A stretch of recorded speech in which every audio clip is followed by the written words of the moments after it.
Centaur, your kind of company.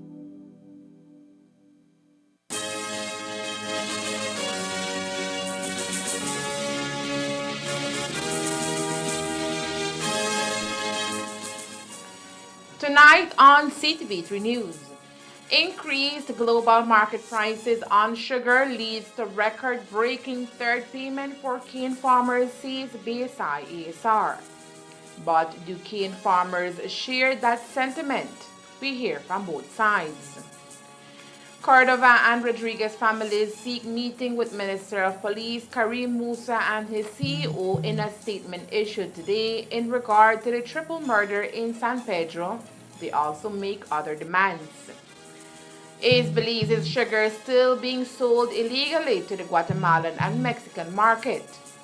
And we take you to Corozal, where a group of environmentalists along with the WWF work together towards restoration of mangroves. These are some of the stories we have for you tonight in our newscast for Monday, October 30th, 2023.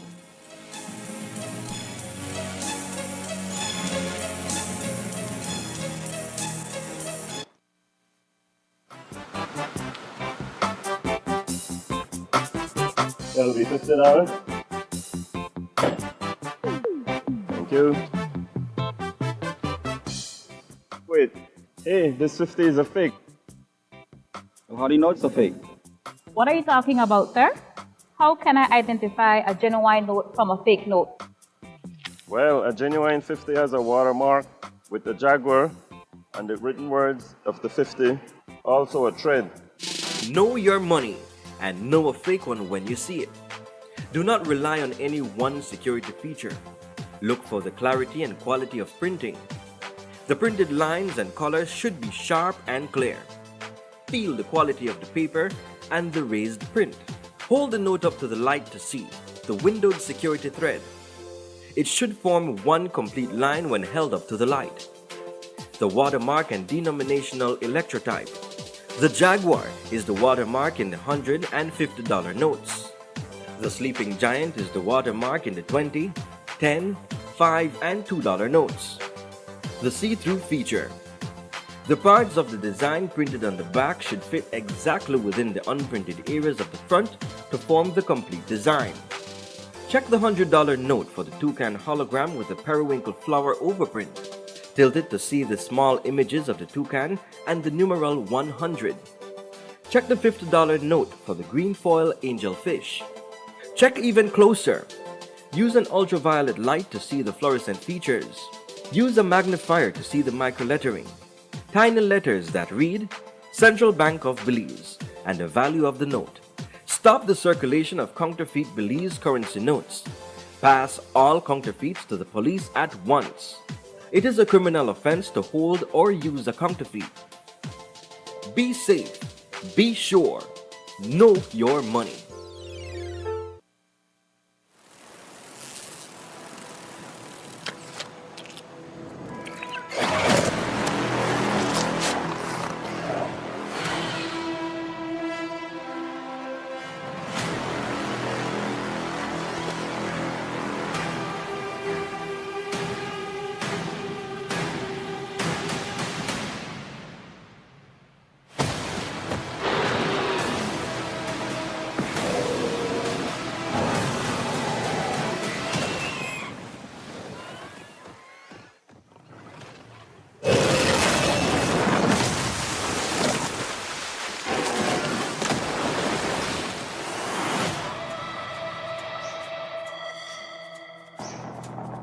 Jonas, we need your help.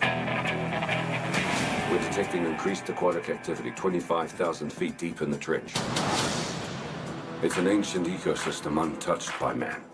Whatever is down there is trying to make its way to the surface. This was a bad idea. Just a little bit.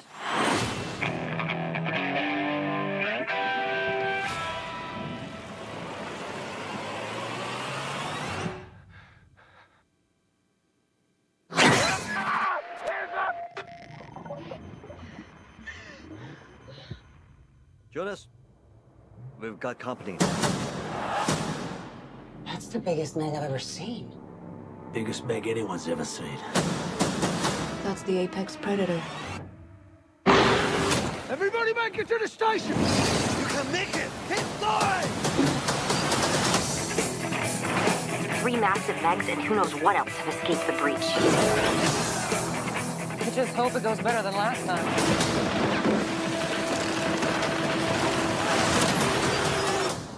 What happened last time? You don't want to know. This ain't the end. I saw you again. Go! We've never seen this before. They hunted it back.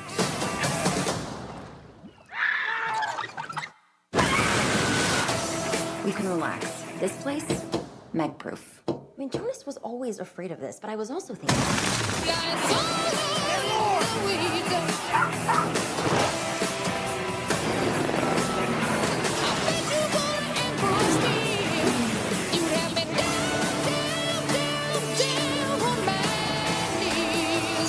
Ooh, Barracuda.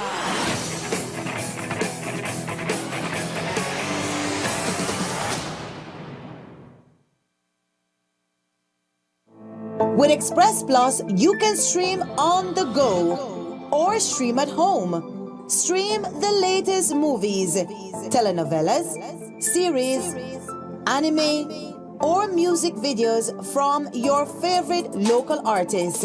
Sign up now with Centaur's Express Plus.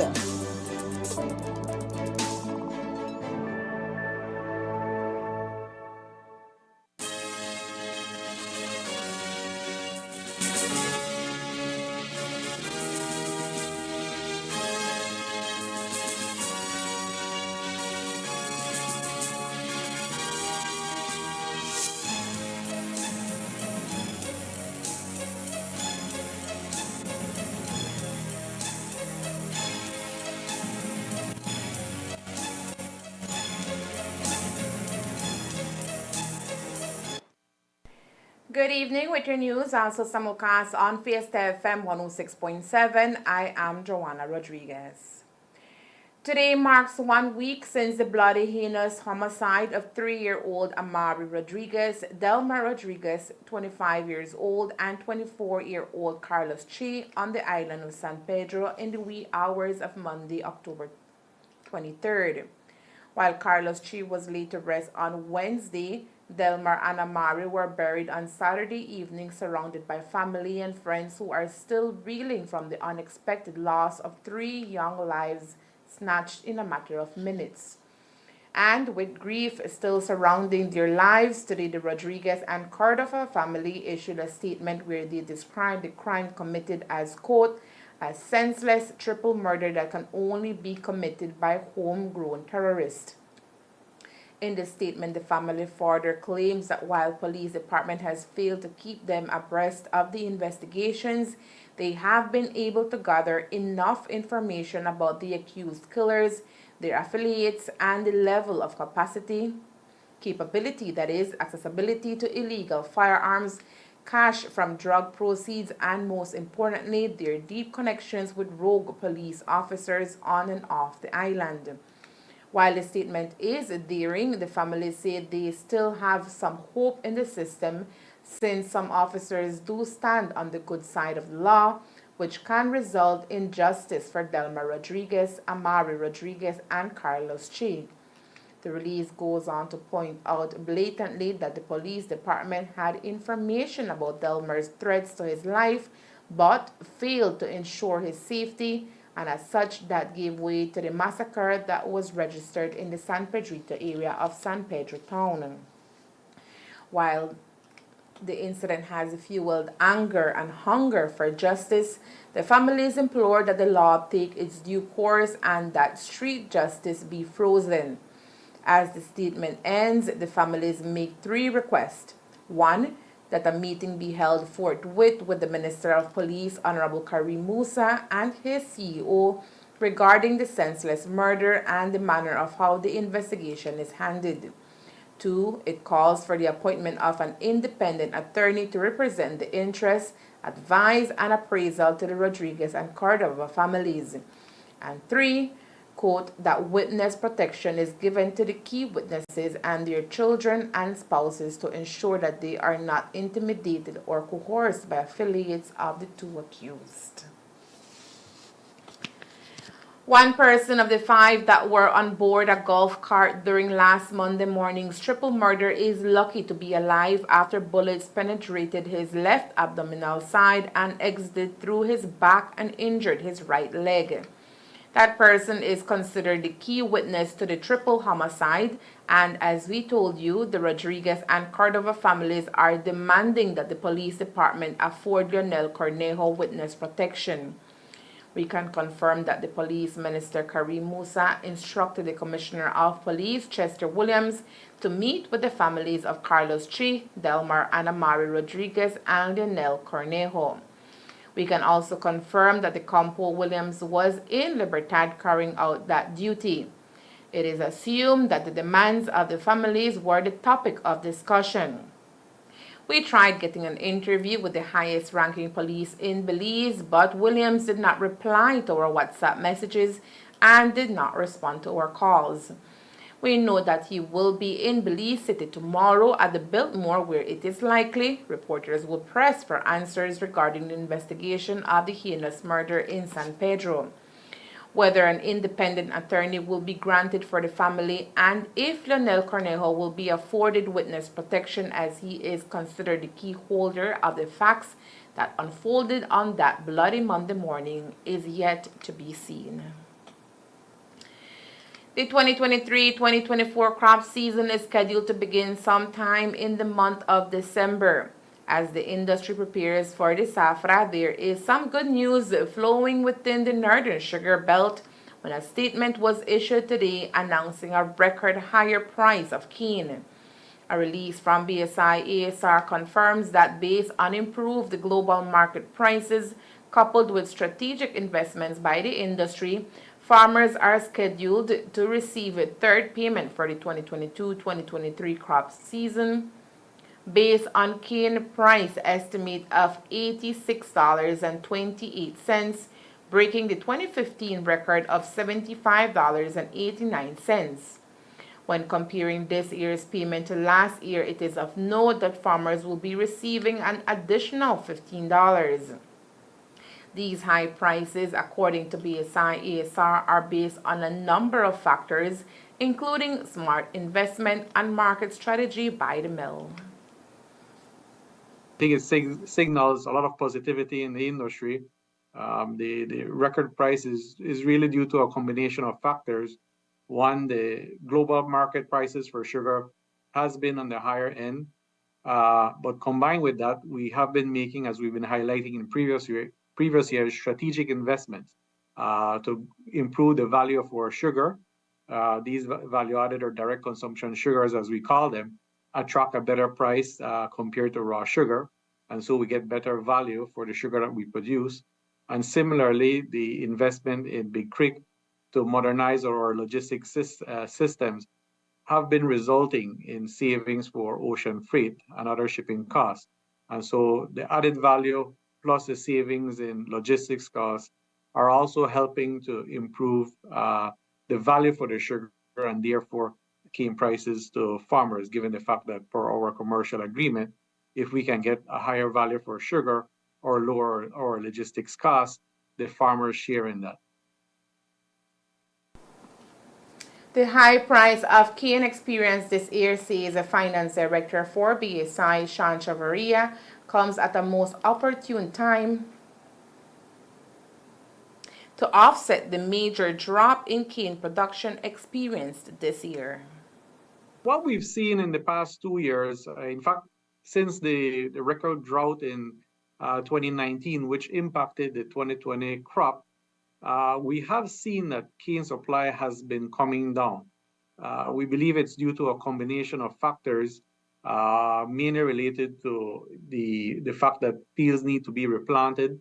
A lot of them are in a state where their age, because of the amount of harvest that they have gone through, their productivity is coming down. But we know that cost of financing is an issue in the industry, that it's high. And so as an industry, we need to come together to see how we could collectively work to address that. But low replanting rates, we believe, is one of the cause of the dwindling production. From time to time, we also battle pests. Last year, we know that the frog hopper pest was an issue, and that impacted cane supply. To a lesser extent, we also have another pest called the stem borer.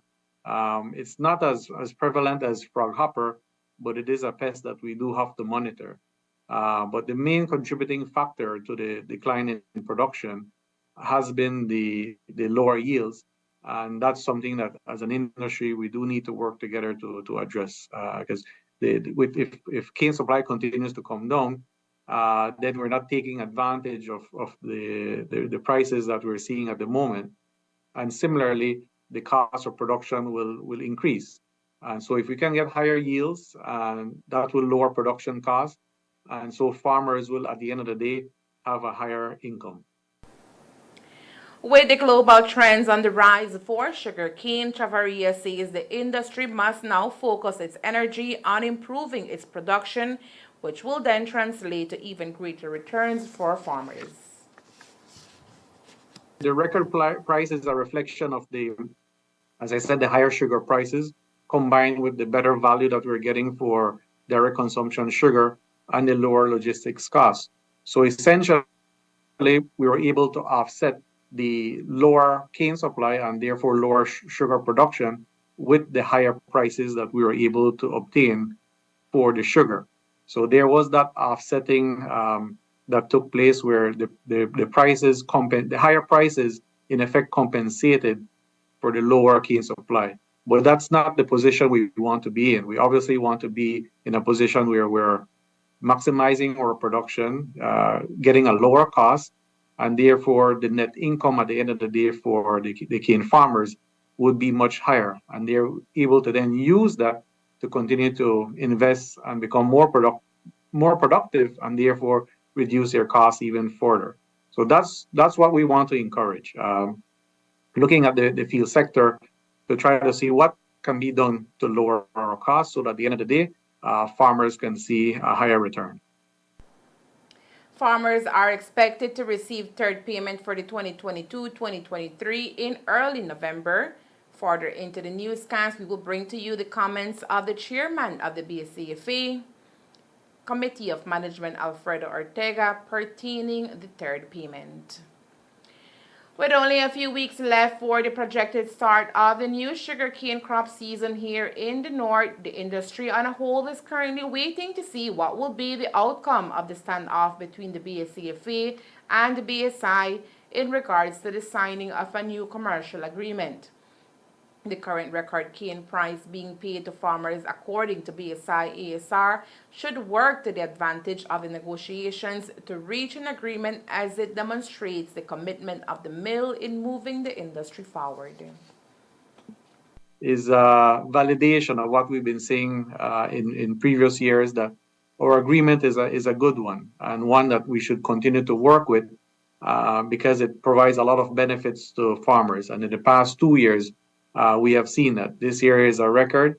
The price last year was at the time the fourth highest that we've ever paid. In fact, the 4 or 5 of the highest prices that has been paid to cane farmers here in the north has been since ASR came into Belize in 2012.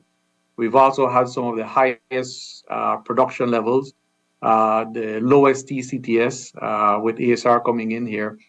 And that's what we've been signaling all along, that if we work together as collaborative business partners, we can move this industry along. And so we do think that with the record cane prices that are being paid, farmers are feeling a bit more optimistic. And what really we need to take that optimism to another level is to reach a long-term agreement with the BSCFA, which we believe that with the recent events with cane prices and how the market is looking, we stand a better chance than perhaps we did maybe a year ago. So I think it's looking a little more optimistic compared to last year and the year before in that respect. Since 2014, Chavarria says the mill has reached many of the goals set in terms of ensuring growth within the northern sugar industry. The mill now stands ready to work with stakeholders to move past the bottlenecks which have impeded growth in the past. Strategic development plan to identify what were the issues and bottlenecks that affected the industry. At the time, we identified a few issues in the field side, mainly related to the productivity. We have one of the lowest yields in the region, in fact, in the world, and that was an issue that needed to be addressed. There were also some issues from the regulatory standpoint, where the regulations that exist were written in the 1950s and 60s. So they're outdated, they need to be modernized. From the mill end, we needed to address matters of expansion, of logistics, and improving the efficiency of the mill. So fast forward some 8-9 years later, where we are. In terms of what BSI had set out to do, we have modernized and improved the logistics, and the benefits of that are being seen in the improved cane prices due to lower ocean freight costs. We have expanded and improved the efficiency of the mill. Last year, we had the lowest loss time on record at 3%, meaning the mill operated at an extremely high level. We've invested in value-added sugar so that we can get better value for our products. So I think from that standpoint, we've delivered on a lot of the commitments that we had set out back in 2014. Now, on the field side, I think because a lot of the issues that has taken place over the years, starting with Bagash in 2013, which was resolved for a few years, but then resurfaced again recently, those commercial agreement disputes have really prevented us from working more collaboratively with all stakeholders to address some of the other issues that are plaguing this industry, primarily having to do with the field sector and the regulatory sector. And we would trust that the stakeholders would see what we've been saying and give it the validation we think it deserves. That, look, we've put the money in the right places. We're now seeing the benefits of that.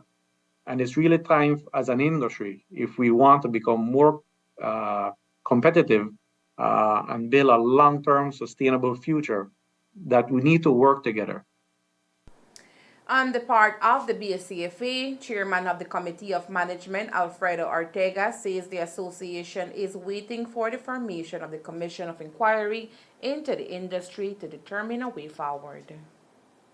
BSCFA estamos esperando en el Commission of Inquiry.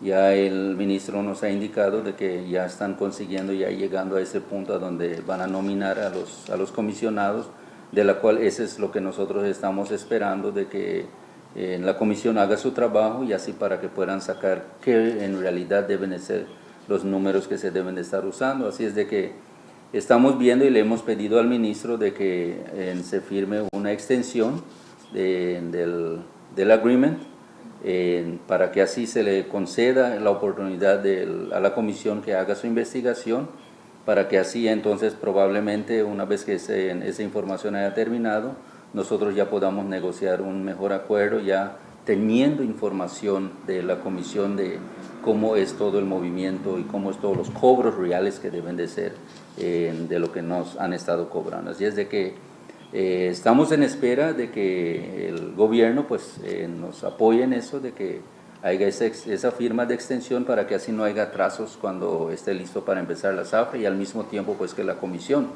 esté haciendo su investigación.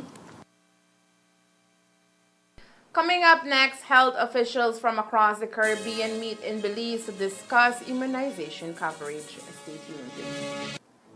With Express Plus, you can stream on the go or stream at home. Stream the latest movies, telenovelas, series, anime, or music videos from your favorite local artists. Sign up now with Centaur's Express Plus.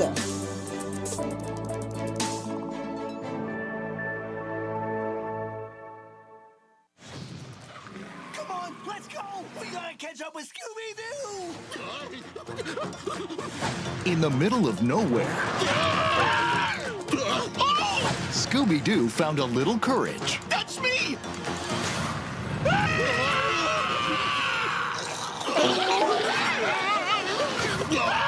It's my friends. Oh! And a lot of adventure. Like, man, this place is totally freaky. Why is the water dripping upward? Now, If you're in a situation, I've never seen cicadas that big before. More weird and creepy mysterious stuff happens in nowhere than anywhere else in the world. It's on our flag. getting scared, then welcome to the town that isn't there. Enjoy. Yes, ma'am. there's nowhere to run. The insects grow to crazy sizes here. Where creepy is a compliment, bananas is a verb. Bravery, I'm confident, is still a dirty word. And nowhere to hide.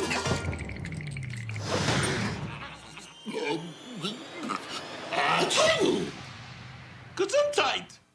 Oh, thank you.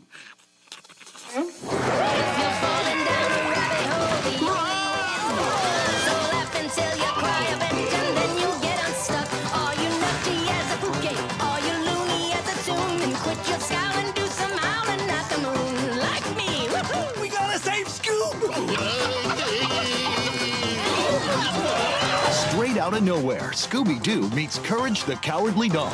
Woohoo! Jackpot! Watch the masters at work! Needs more mustard. Excuse me, must have been something I ate. Look for it on digital and DVD.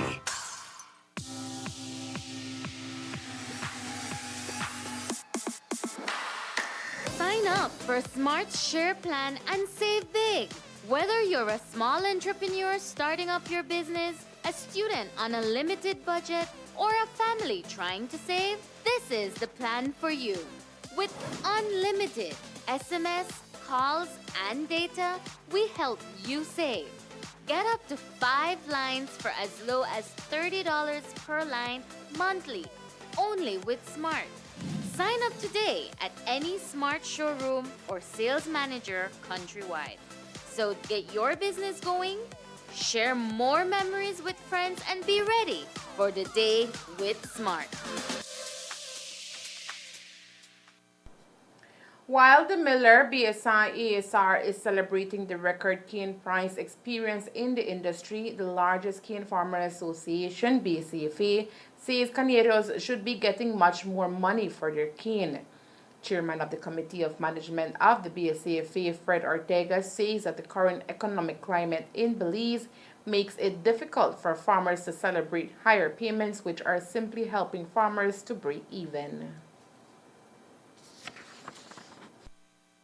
Podemos decir de que sí es un precio récord que se está recibiendo ahora en $86 con centavos incluyendo el underpayment, 86.28 para estar más claros, pero en la caña pues quitándole lo del bagazo estamos 85.60, poniéndole un underpayment de un poco más de 3 millones de azúcar que quedó el año pasado. Cosa que pues nos lleva a esos precios, de la cual pues lo vemos bien en ese lado, porque pues ha incrementado en algo que no habíamos llegado ya bueno, puedo decir que tal vez ni una vez habíamos llegado en 86 y centavos. Sin embargo, en la diferencia en los años atrás, o cuando llegó arriba de los $70, que no alcanzó los 80, el precio de las cosas estaban mucho más barato que ahora. Cuando hablamos de mano de obra, hablamos de combustible, hablamos de transportación, hablamos de necesidades agrícolas como herbicidas y todo eso, era más barato también, así es que tenía un balance. Sin embargo, hoy este $86 tiene sus problemas porque todo lo que mencioné ha subido de precio, así es de que el cañero apenas sale, como quien dice, break even, aún consiguiendo este precio de 86. In addition to the market prices, the higher prices, according to Ortega, is also due to the work put in by farmers, which can be seen in the higher quality of cane received by the mill. Uno de los factores más grandes que ha incrementado este precio es el precio del mercado de afuera por azúcar. realmente este año ha sido un año que ha demostrado de que el precio por libra de azúcar ha incrementado por medio de los déficits, por medio de los problemas naturales que han sufrido otros países productores de azúcar. En países grandes que producen azúcar este año han parado la exportación de azúcar para que así ellos puedan tener su azúcar como consumo local.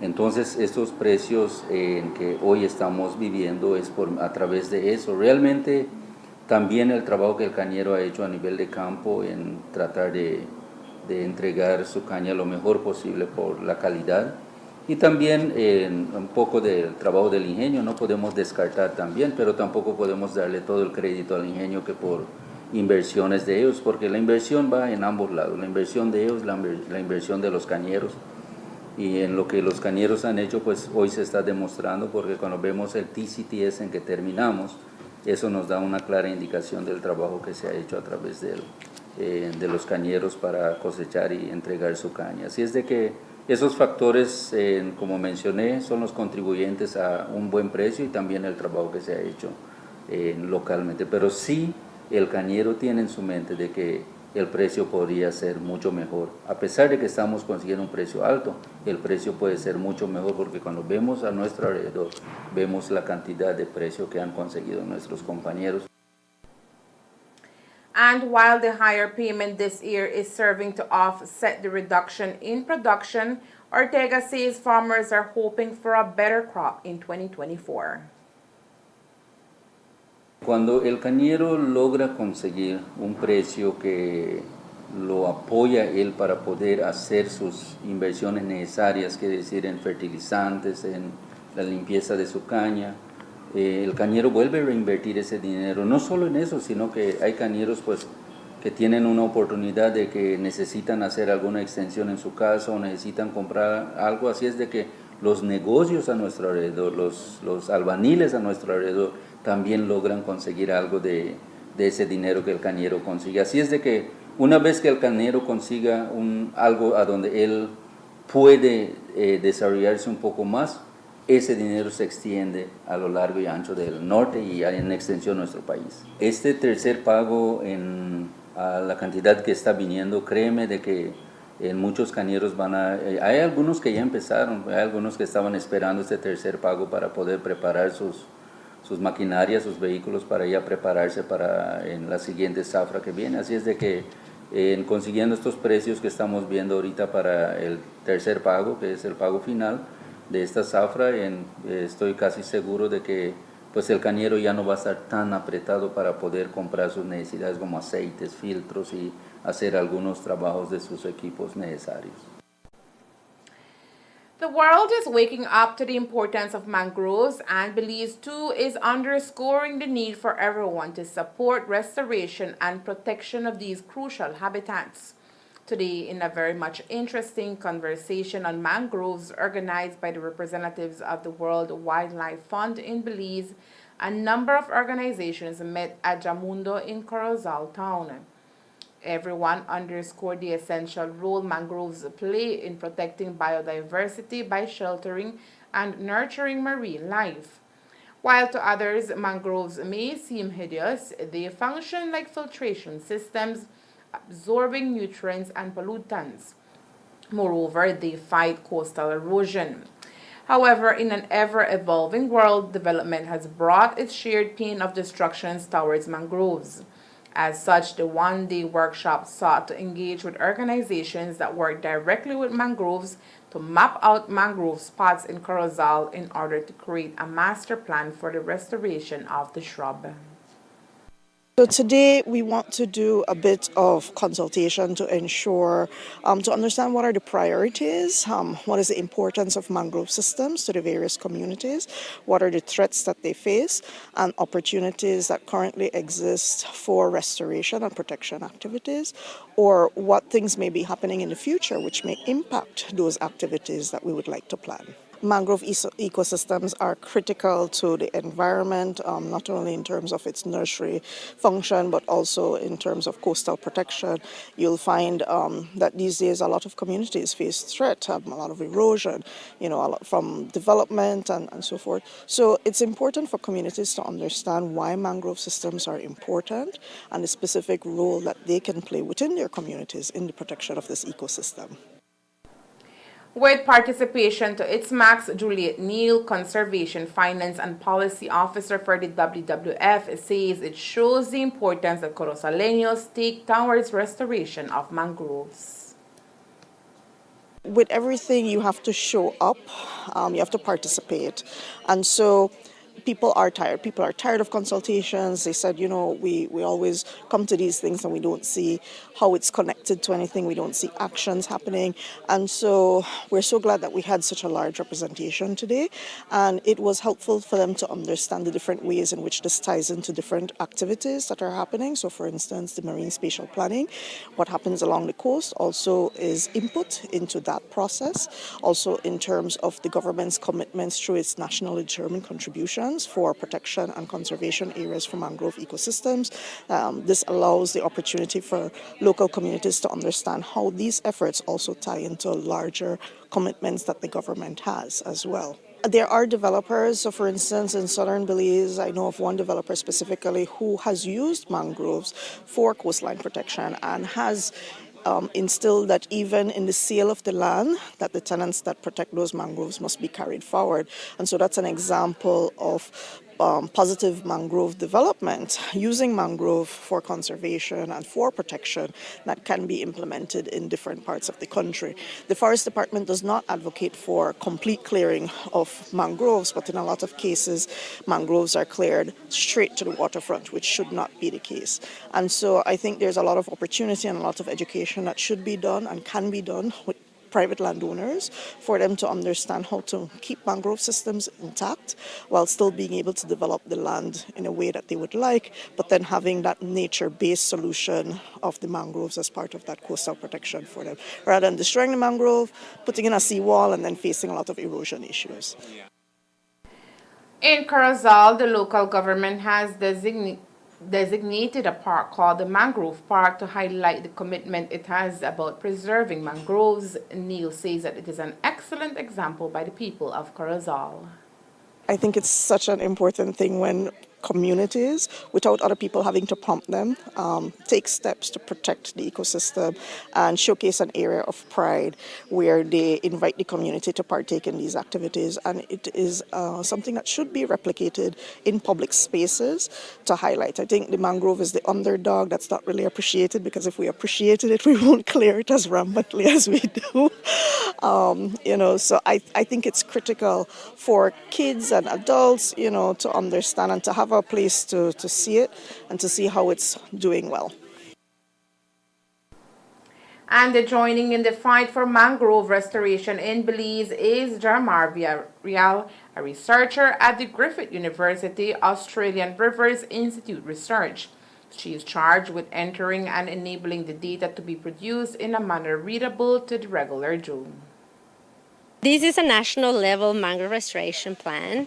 That already tells you a bit about the scale. And that comes with challenges, obviously, because there's a lot of people that are involved in this project. So I am helping connect different sources of information, but we are also collaborating with NGOs, with the government, with partners at my university and other universities, and I bring all that information together to have this plan at that level. When the plan is finished, is completed, how will that look like? So it is going to look like as another map, basically. So we want to have something that people find easy to read and to relate to. So it's going to be a map of Belize showing areas where if we restore there, we have higher chances of being successful. And it's also going to tell us what are the suggested activities to implement and the costs. So the idea is to bring these to the discussion table with governments and stakeholders and be like, based on our analysis, we know this is what we should do, or not one prescribed activity, but a series of options, and then we can discuss in more detail which of these can work and where. From today's conversation with the persons present, what have been some of the striking experiences in relation to Mangrove that you've heard? Well, some of the things that really hurt me is people talking about how frustrated they feel because see, restoration is really important, but protection is also key. And we know that we have a lot of areas that we're losing due to development. So I think it's it's frustrating and it's sad to know how people are feeling about it. People that have grown in the mangroves and now they're seeing those areas being cleared. So I think that's one of the hardest things to, to digest in these community activities, knowing that we are working and we're doing something. However, we don't have the impact as immediate as we would like. Similar one-day workshops for consultations will be done in the other districts close to the coastline. A few days ago, the Minister of Agriculture, Honorable Hassan Mai, addressed the issue of sugar shortages in areas across the country, particularly in the West and South. Minister Mai agreed with the millers, BSI ESR, in saying that the issue is less of a sugar scarcity and more of a situation where Belizean sugar is being illegally sold to neighboring countries like Guatemala and Mexico. While government is looking into the matter, Minister Mai added that one of the most plausible solutions would be an adjustment to the price of sugar in Belize. In an interview with the media today, representatives of BSI ESR gave an update on this situation, saying that they continue to work with GOB to chart a way forward. Since that time, we have had some feedback from the controller of supplies in terms of getting more information, who we supply sugar to, the amount. So we provided some information. We've shared some market information as well in terms of what the region, they're paying for sugar. But that's really still a decision that's left up to the government and cabinet to make.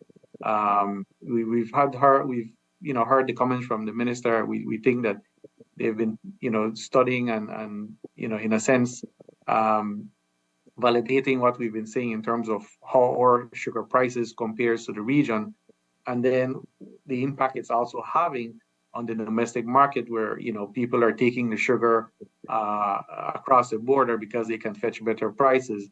That's really a reflection of the fact that the prices here in Belize are below world market. So we do believe that they are paying close attention to this, and given the signals from the public comments that have been made, we are optimistic that perhaps that will be something that in the near future will be acted upon. The BSAFA, however, believes this problem would be solved with the implementation of a marketing committee which would work to avoid situations such as this, which in the end stands to affect the Belizean consumer. En el 2010 pasó lo mismo y sucedió que nuestra producción de caña había caído similar a lo que pasó este año. Y en ese tiempo estoy de acuerdo de que se formó una comitiva y entonces como BSI es el que tiene toda la autoridad de mercadear el azúcar, ellos sacaron una lista de personas que distribuyen, que son distribuidores en el país de Belice. Y habíamos quedado de acuerdo de que ellos van a vender, pero los distribuidores tienen que traer, cada vez que vienen a comprar azúcar, tienen que traer una lista de distribución a quienes le distribuyen ese azúcar. Así es que hoy lo que se está clamando de que el azúcar está saliendo fuera de Belice o se está yendo donde sea, yo creo que eso es algo que debería de estar haciendo el ingenio. Sin embargo, ellos mismos nos dicen a nosotros que el precio local es el mejor precio. Así es de que si hay una gran cantidad de azúcar que se puede vender localmente y se está sacando en contrabando por otro lado. No es que yo esté apoyando el contrabando, pero como cañero me resulta más a mí conseguir esos precios locales que estamos consiguiendo a comparación de lo que estamos consiguiendo en ventas que salen al extranjero. Pero en realidad creo que este sistema de mercadeo que tenemos ahora necesita cambiar. Necesitamos que se forme un marketing committee para que así estas situaciones que estamos viviendo puedan reducir y así que las tiendas o los beliceños no estén sufriendo lo que están sufriendo, porque hoy a través de ese movimiento que está dando se le está tomando ventaja al consumidor. Health officials from across the Caribbean are currently gathered in Belize for the 37th annual meeting of the Caribbean Immunization Managers, with over 60 participants from 25 countries and territories meeting to analyze achievements and challenges in 2022, 2023, and planning activities for 2024.